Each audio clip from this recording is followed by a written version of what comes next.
Welcome to the Great Detectives of Old Time Radio. From Boise, Idaho, this is your host, Adam Graham. If you have a comment, email it to me, box13@greatdetectives.net. Follow us on Twitter at Radio Detectives and check us out on Instagram, instagram.com/greatdetectives. If you are enjoying this podcast, please follow us using your favorite podcast software. Today's episode of Philo Vance is provided by RadioArchives.com. Radio Archives is a seller of high-quality, old-time radio collections, pulp reprints, and well-acted pulp audiobooks. And they'd like to give you a chance to sample all three types of products. If you send an email to detectives at Radio Archives, you'll get one free old-time radio collection, one free pulp book reprint, and one free pulp audiobook. In addition, they have been collecting and preserving old-time radio transcription discs for decades, and they are releasing raw transfers from these discs as part of a subscription service where they are sending out 600 files per month. And you can sample the first batch for $59.98, and the entirety of your purchase price goes to support the Great Detectives of Old Time Radio by going to transfers.greatdetectives.net. And if you like what you hear, you can subscribe for $60 per month, half off the regular price as a listener to the program. Just go to transfers.greatdetectives.net. Well, now it is time for this week's episode of Philo Vance. The original air date, September the 27th, 1949, and this one is The Shoeless Murder Case.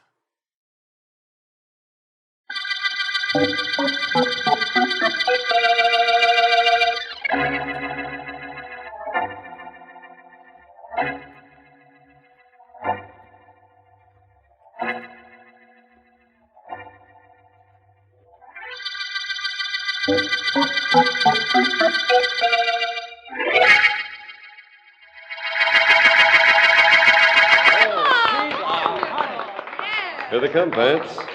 Aren't they beautiful? You have a splendid eye for a beautiful woman, Mr. Jordan. Each of the girls is lovelier than the other. They make quite a picture walking around your pool. Well, are you glad you took time off from private investigating to come down to my country place? I most certainly am, and I'm very grateful for the invitation. Although I'm hardly qualified to be a beauty contest judge.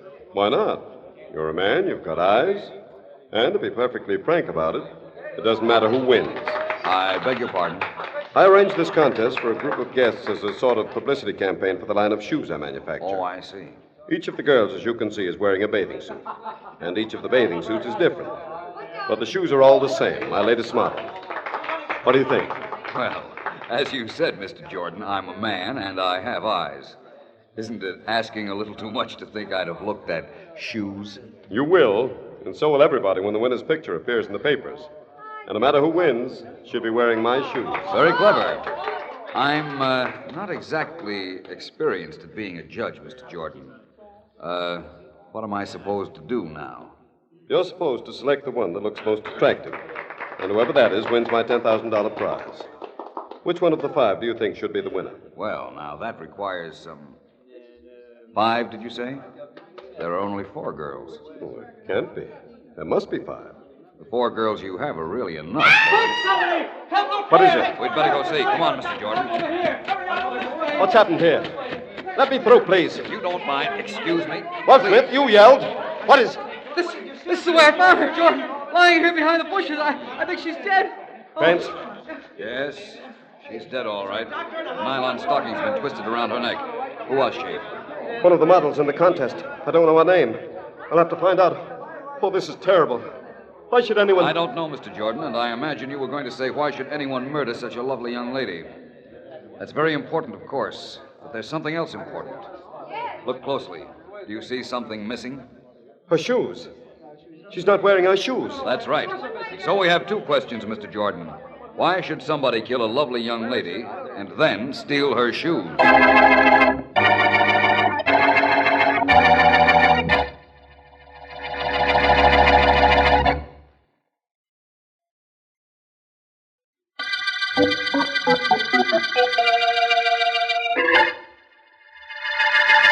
Glad you came to see me, Vance.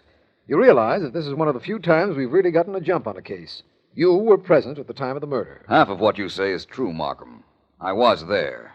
But the murder is still completely baffling to me. Why would anyone kill a lovely young lady and steal her shoes? Vance, I've been district attorney in this city for many years, and I've never heard anything even close to so ridiculous a situation as this. I don't believe... Oh, just a second, Vance. Right. Yes? Markham, this is Bennett, homicide. Yes, Bennett. We got another one. Another one what? Another dead one. What? A young gal. Name was Sally Morse. One of them bathing beauties who was at the contest this afternoon. Go on. This one was shot in her home, and somebody stole her shoes. What? Somebody stole her shoes. Now, what's going on in this town, D.A.? I don't know, Bennett, but thanks for calling. Bye. Well, Vance? I know, Markham. I couldn't help overhearing. A second girl has been murdered and her shoes stolen. Yes. But why? Why the shoes? If we could only find the reason for that. No question, but that's the motivation behind the killings. What do you think? Oh, hello, D.A. Oh. Hi, Vance. Sergeant Heath, come in, come in. Rather busy in your homicide department, isn't it, Heath? Yeah. Well, I guess you heard. Another girl got it. Yes, Bennett in homicide just phoned me. Bennett? And he just phoned you? What are you talking about, D.A.? A girl named Sally Morse who was found shot with her shoes missing. The second of the Shoeless murders. Second? Well, that's the third. Third? What? I came up to tell you, D.A. I didn't know anything about this Morse gal. That must have happened while I was on the way here. But about 2 hours ago, one of the models named Betty Blake got it with a bullet. What about her shoes? Missing. This is a fine case. No shoes, no clues. If I were you, Markham, I'd get in touch with the remaining girls who were in that contest and offer them police protection. I'll do that at once, of course. Where are you going, Vance? Back to see Mr. Jordan, at whose home the first murder took place. Taking into consideration the scene of the crime, perhaps we can pool our information. Come on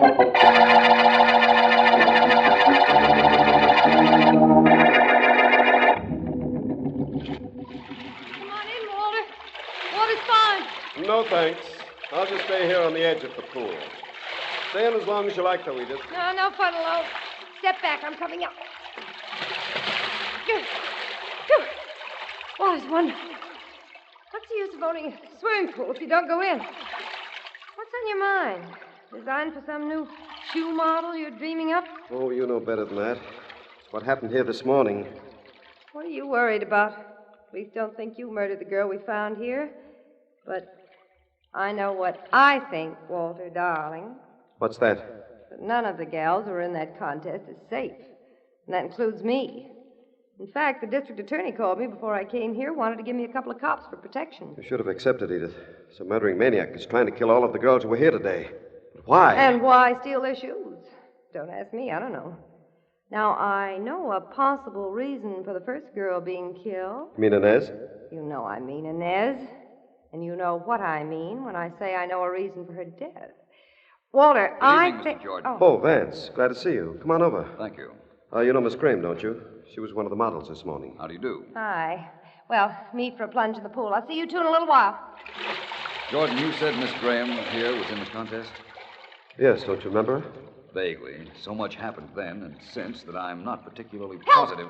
Help me! My leg! Grace, Help! I can't swim. I can. I'm coming, Miss Graham. Help me, I'm going down. Here we are. Now, just relax, Mr. Graham. I'll have you to the edge of the pool in no time. Over here, Vance. Bring her over here. I'll give you a hand. I'll have her there very soon. Yep, here we are. Reach down, George. I've got her. Lift. I'll help you. Good. Just let her lie there at the edge of the pool. I'm coming out. I can't understand what happened to her. She was all right before you got here. She'll be all right again very shortly. As soon as she gets her breath back. She didn't swallow much water. Turn her over so that she's lying on her face. Yes, I know a little about artificial Good. respiration. Use what you know. I'm going in to call a doctor. Use the phone up in the bathhouse. It's the nearest one. Right. I'll be back in a few moments. Good enough. Oh, I'd better. You can stop all that foolishness, Walter. What? There's nothing wrong with me. Edith. It's all right. I had something to say to you, and I wanted to say it without Vance being here. He'll be gone for a few minutes, so listen. I know why Inez was killed here this afternoon. You do? Now, don't get corny. I said I did, didn't I? It's going to cost you $10,000 to keep my mouth shut. Oh, that's the way it is, eh? That's it. $10,000 as a first installment. One word of warning, Edith. You know what happened to the last person that was blackmailing me? Inez? Yes. That's what I'm talking about. She got killed. How about the other two? Were they blackmailing you, too? And why did you take their shoes? You seem to know so very much, Edith. Why don't you figure that out, too?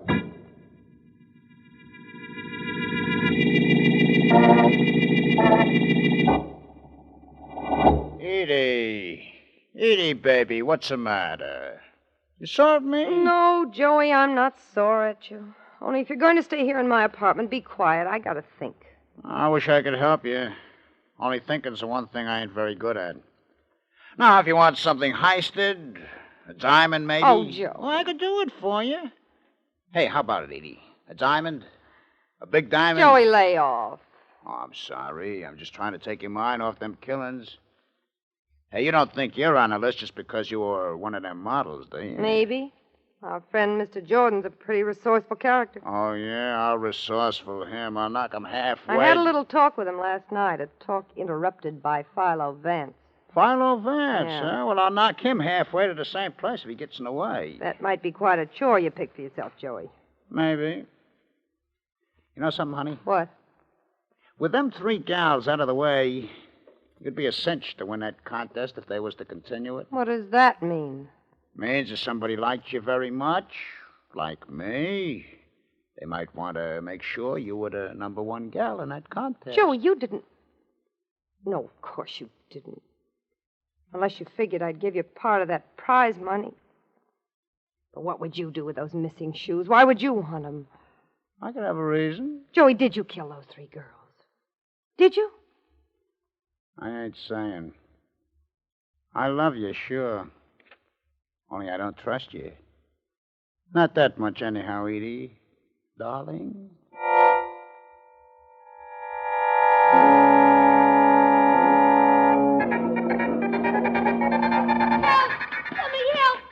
Help me, he's trying to kill me. What's the matter, lady?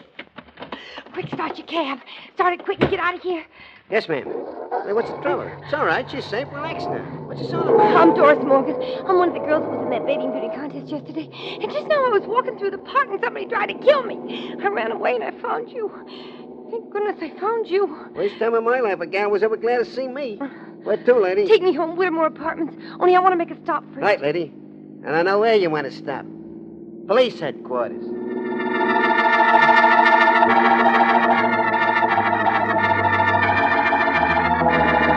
Excuse me just a moment, will you, Vance, while I read this report Sergeant Heath gave me. Go right ahead, Markham.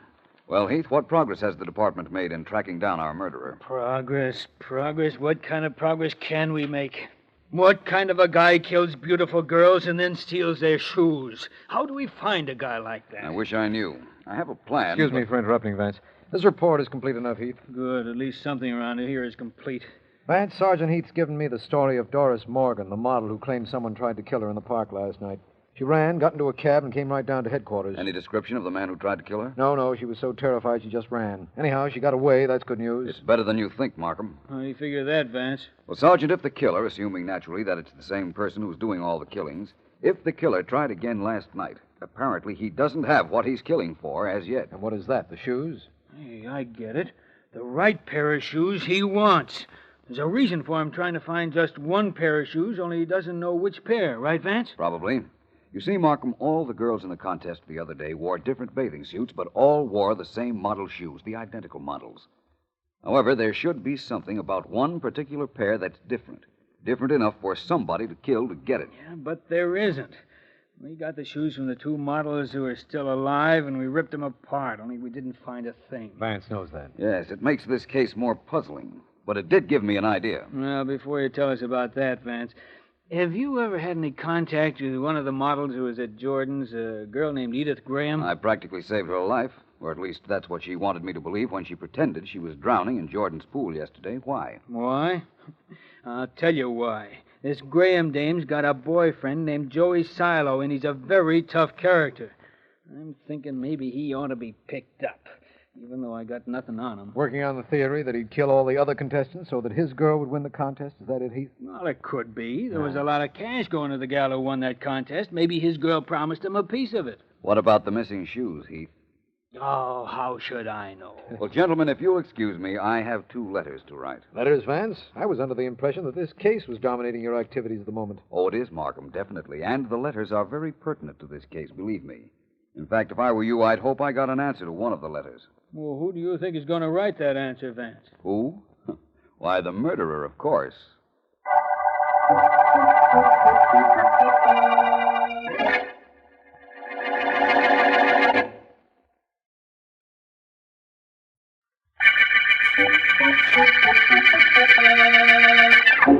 This is District Attorney Markham. The Shoeless murder case involved the killing of 3 girl models, all of whom had participated in a contest at the home of Walter Jordan, shoe manufacturer. First to die was a girl named Inez Stone, killed while the contest was going on. Later, 2 other models were murdered, and their shoes stolen, a factor which we can't understand. We do know that one of the models still alive, Edith Graham, has a boyfriend who has a record. And Vance has an idea he can entice the killer into the open with 2 letters he wrote. But that's all. Whom the letters were to go to or what was in them, we don't know. Morning, Edie. Hi. Just come by to take you to breakfast. Well, that was nice of you, Joey. Sit down. Oh, thanks. Be ready in a minute. Okay. Bring your mail up with me. Just 1 letter. Here. Thanks, Joe. Wonder who this can be from. Let's see. Joey, listen to this. Listen to what, Edie? This letter, here's all it says. Miss Edith Graham, I got what you want. Meet me tonight, 10th and Culver Streets, midnight. And it's signed Shoes. Uh-oh. What does it mean, Joey? What do you think it means? I know, honey. And I'm stupid. Only not stupid enough to think that you don't know what it means, too.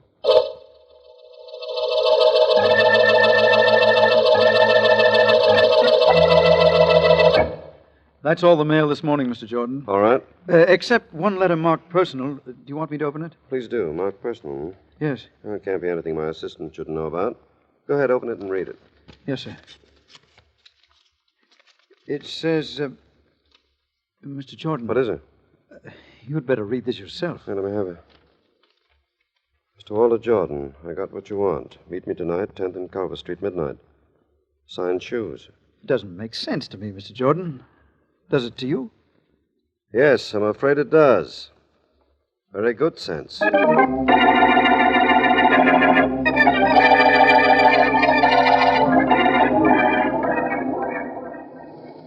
minutes after midnight, Vance, our murderer hasn't shown up. 10 past midnight, 10th and Culver, you and I, Markham, but no murderer. Yes. I've got something to confess to you. What's that? Either I'm not as clever as you've always insisted, or our shoeless killer is a very smart individual. Because he didn't fall for this plan? Well... Why did you think he would? He had to, Markham. Don't you see? He was killing to get a certain pair of shoes, a pair which was worn by one of the girls in that bathing contest. But he didn't know which girl wore them. He tried to kill one of the remaining models the night before last. That means he hadn't gotten what he wanted up until now. Logical enough. I offered to give it to him in a letter. He should have risen to the bait unless our suspect list isn't complete. I'm pretty sure that if we could find the reason for those shoes being missing from the victim's feet, we'd have our murderer. Seems as if that's right, doesn't it? Yes. Well, it may or may not be so, but one thing I know is definite. I know where I'm going. On this case? I wish I did know that. No, Markham, my next move may possibly be wasted, but I'm going back to the Jordan home for a look at some of Walter Jordan's personal records. You think he'll show them to you? Or do you want me to do it legally for you? I'd rather you didn't, Markham, thanks just the same. I'd rather Jordan didn't know I was doing it either. I want to look at his records off the record.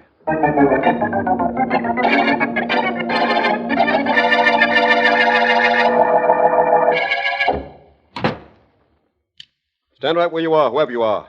Turn toward me with your hands up. Do as I say now, before I shoot. Mr. Jordan. Do as I say. Caught you in my library. I could shoot without giving you this break. Turn toward me, I said. Why, Vance. Hello, Mr. Jordan. I must apologize for this. Well, I certainly think you ought to, Vance. Oh, I didn't mean to you. I meant to myself for getting caught. Now, the bungling of me. Then I've never done anything quite like this before. Quite like what? Like looking through a man's personal papers and checkbooks. I'm rather glad I did, though. I've uncovered a lot of interesting information. I'll tell you what you found. You found canceled checks made out by me to Inez Stone. Correct. Yes, and Inez Stone was murdered in this estate of yours, the first of the Shoeless murders. She was blackmailing me. I admit it. And I admit I paid her. In view of the evidence here, you couldn't do anything else but admit it. Do you also admit you killed her? No. I'm glad you said that. It makes this case even more interesting. There's a stub in your checkbook here I'd like to know about. It's one dated yesterday and indicates a check made out to Edith Graham. $10,000. What was that for? She knew Inez was blackmailing me and threatened to tell the police. How did she know? I can't figure that at all. I can understand her not saying anything to the police. It would destroy her chances of continuing to blackmail you. Very interesting, Mr. Jordan. I have an idea I'll be seeing you again after I see Miss Graham.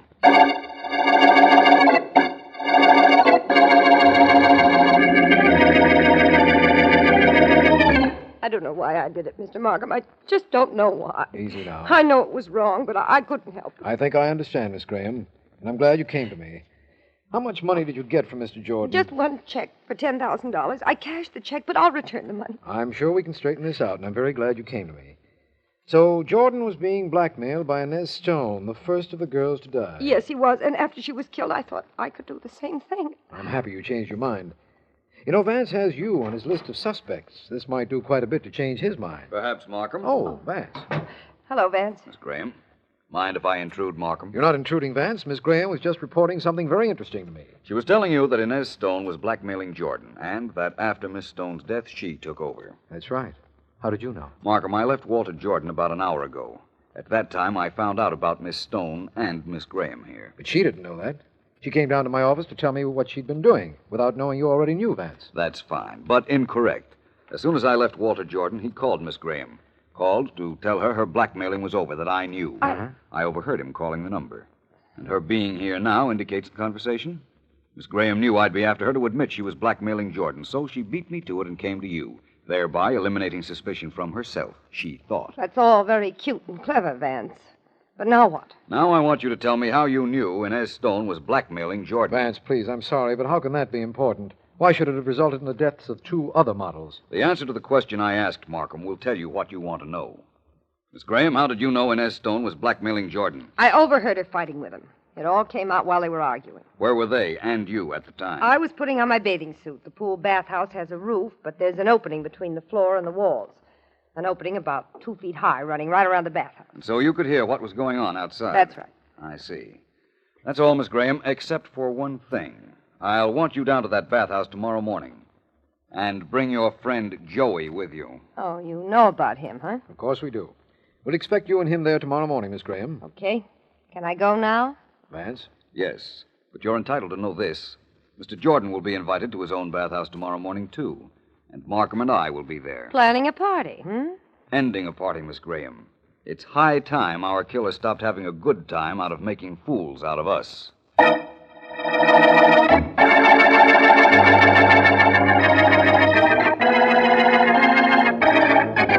Markham, can you hear me? Yes, Vance. Good. You have Joey and Mr. Jordan in the bathhouse with you? That's right. Very well. You are now in the position that Miss Graham says she was in when she heard Jordan and Inez Stone arguing. Can you hear this very plainly? Listen. Go ahead, Miss Graham. Say the words you overheard. Okay. Don't give me that, Walter. You'll keep paying till you're blue in the face. And incidentally, I'm winning this contest today. Don't forget it. You're paying, and I'm winning, or I talk. And then here Jordan tried to get her to quiet down, but she wasn't having any. And she said, "Don't shush me, Walter Jordan. Suppose everybody knew how you took over your shoe business by swindling the man who owned it. How long do you think you'd be such a big man?" Well, how long? That's about all, Vance. Hear all that, Markham? Very distinctly. Apparently she's telling the truth, Vance. Yes. Come out here, will you, Markham? All right. Miss Graham, who was in the dressing room with you when you heard all this? Nobody. I came in early. That's why Inez and Jordan talked out here. They didn't know I was inside. I see. And Inez Stone was killed in almost this same spot a few hours later. I suppose that's right. Where were you at the time? I don't know where I was when she was killed. You don't trick me, Vance. Well, Vance, what's up? Markham, look down at the opening in the bathhouse wall. It doesn't extend all the way to the floor. What do you see? See? Yes. I see a pair of legs belonging to Mr. Jordan and another belonging to Joey. Why shouldn't I see them? They're both in the bathhouse. That's right. And now, if you will, you can make your arrest. You mean you know the murderer? Why the 3 girls were killed and why the shoes were missing? Yes, I'll tell you all about that later. But right now, you can arrest Edith Graham for murder.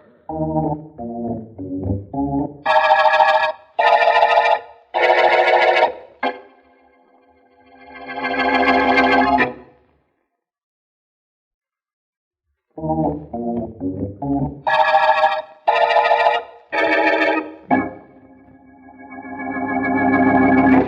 right there, Markham. I know. I'm coming out of the pool. Very invigorating. It certainly looks good.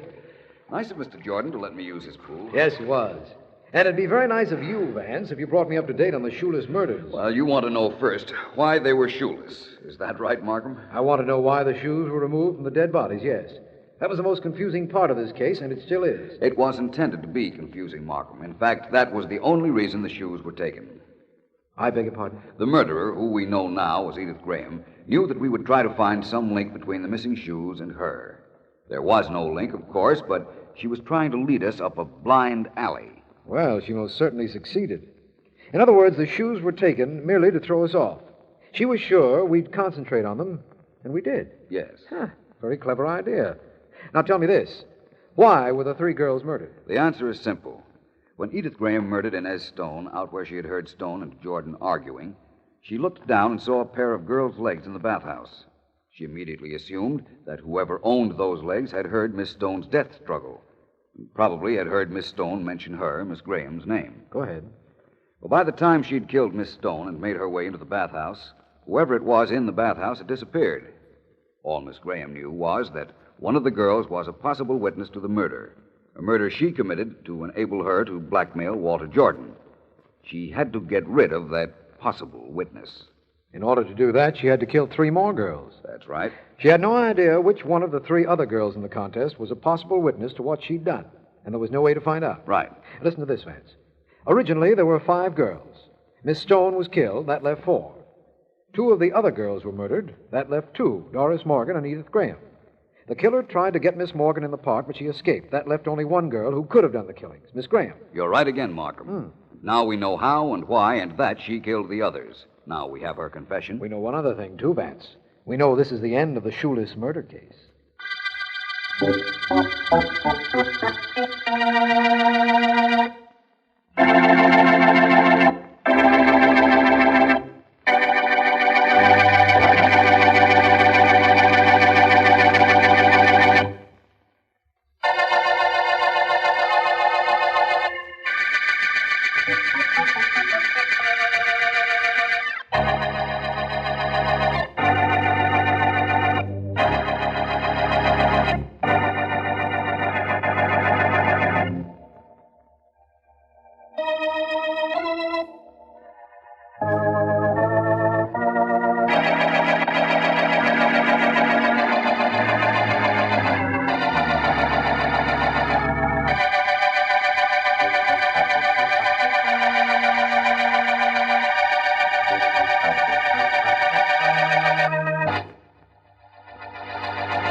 Welcome back. Well, an interesting episode where it turned out the key clue was a red herring. And they definitely did have me fooled, so I will give them credit on that. Though I will admit confusion on one thing. If stealing the shoes was a way to just distract them, so that she could, create this string of murders by taking the shoes, did she go back to where she had killed the first victim and then took her shoes? And what did she do with the shoes? It wasn't like she had somewhere that she could have hid them on her. But I guess those are not questions that would occur to Markham, who fell for one of the most audacious lines in the series when Miss Graham came and confessed to the blackmail and said she didn't know why she had done it. And it's obvious why she had done it. for $10,000. And Markham, being Markham, is like, oh, they're there. We'll see what we can do. And of course, the episode ends with Philo Vance in a bathing suit.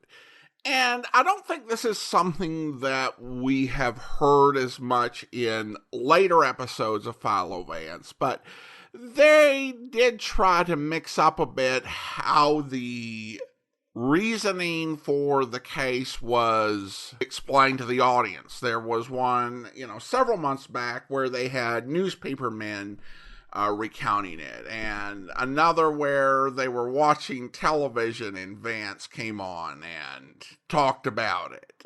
So that's one of those little touches that I think does make Philo Vance stand out a bit. Now it is time to thank our Patreon supporter of the day. Thank you to Maggie, Patreon supporter since January 2018. Currently supporting the program at the Shamus level of $4 or more per month. Thank you so much for your support, Maggie. And that will actually do it for today. If you are enjoying this podcast, I encourage you to follow us using your favorite podcast software. And please be sure to rate and review us wherever you're downloading us from. We'll be back next Thursday with another episode of Philo Vance, but join us back here tomorrow for the conclusion of yours truly, Johnny Dollar, where... As it turned out, it was just a youngster who wanted to see one of the new G-strings. A youngster? Oh, I see you're joking.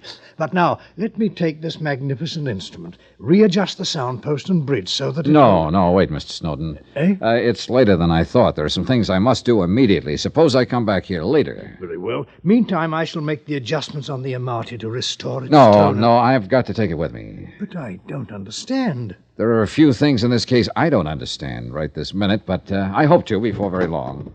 Mr. Dollar, you talk in riddles. Why don't you leave the violin? No, thanks. I'll see you later. But please be careful with it. If anything should happen to that priceless... Don't worry. Nothing will happen to it. I found that I'd almost spoken too soon, for I pounded down the stairs, across the floor of the store, and out of the door, without the caution the book says one should exercise when leaving a suspect in a case. I'd no sooner got out on the street... It was a flower pot, big enough to have killed a horse in its fall from the upper story window ledge. Oh, no. Good heavens, wait, Mr. Dollar. I hope you'll be with us then. In the meantime, do send your comments to box13@greatdetectives.net. Follow us on Twitter at Radio Detectives, and check us out on Instagram, instagram.com/greatdetectives. From Boise, Idaho, this is your host, Adam Graham, signing off.